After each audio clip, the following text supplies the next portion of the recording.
नमस्कार दोस्तों, हिंदू धर्म में आप लोगों का बहुत बहुत स्वागत है। आज मैं आप लोगों को धनतेरस की व्रत कथा सुनाऊंगी। कार्तिक कृष्ण त्रयोदशी को वैदिक देवता यमराज का पूजन किया जाता है। इस दिन यम के लिए आटे का दीपक बनाकर घर के मुख्य द्वार पर रखा जाता है। रात को घर की स्त्रियां दीपक में तेल डालकर 4 बत्तियां जलाती हैं। जल, रोली, चावल, गुड़, फूल, नैवेद्य आदि सहित दीपक जलाकर यम का पूजन करती हैं। इस दिन धन्वंतरी जी के पूजन का भी विशेष महत्व है। इस दिन पुराने बर्तनों को बदलना व नए बर्तन खरीदना शुभ माना गया है। चांदी के बर्तन खरीदने से तो अत्यधिक पुण्य लाभ होता है।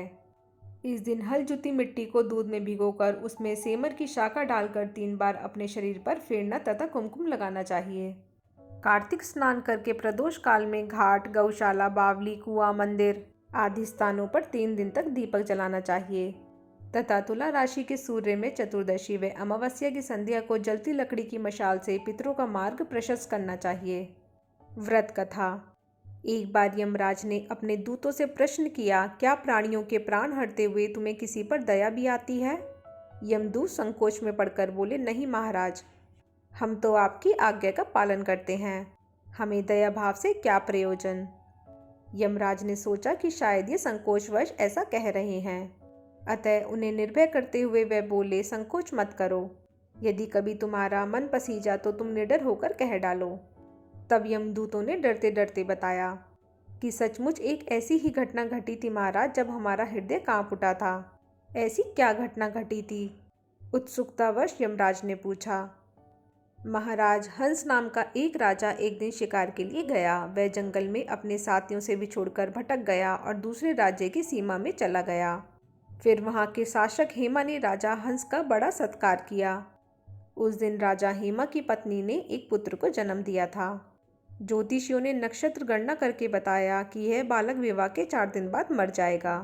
राजा हेमा के आदेश से उस बालक को यमुना के तट पर एक गुफा में ब्रह्मचारी के रूप में रखा गया। उस तक स्त्रियों की छाया भी न पहुँचने दी गई। किंतु विधि का विधान तो अडिग होता है। समय बीतता रहा।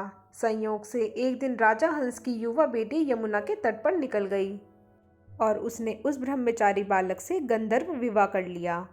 14 दिन आया और राजकुंवर मृत्यु को प्राप्त हुआ। उस नव परिणीता का करुण विलाप सुनकर हमारा हृदय कांप गया। ऐसी सुंदर जोड़ी हमने कभी नहीं देखी थी। वे कामदेव तथा रति से कम नहीं थे। उस युवक को कालग्रस्त करते समय हमारे भी अक्षु नहीं थम पाए थे। यमराज ने द्रवित होकर कहा, क्या किया जाए? विधि के विधान की मर्यादा हेतु हमें ऐसा अप्रिय कार्य करना पड़ा। महाराज, एकाएक एक दूत ने पूछा, क्या अकाल मृत्यु से बचने का कोई उपाय नहीं है? तब यमराज ने अकाल मृत्यु से बचने का उपाय बताते हुए कहा, धनतेरस के पूजन एवं दीपदान को विधि पूर्वक पूर्ण करने से अकाल मृत्यु से छुटकारा मिलता है। जिस घर में यह पूजन होता है वहाँ अकाल मृत्यु का भय पास भी नहीं फटकता। इसी घटना से धनतेरस के दिन धन्वंतरी पूजन सहित दीपदान की प्रथा का प्रचलन शुरू हुआ। तो दोस्तों, अगर आप लोगों को मेरा ये वीडियो थोड़ा सा भी हेल्पफुल लगा हो तो इसे लाइक और शेयर करना ना भूलिएगा और मेरे चैनल को सब्सक्राइब ज़रूर कीजिएगा। धन्यवाद।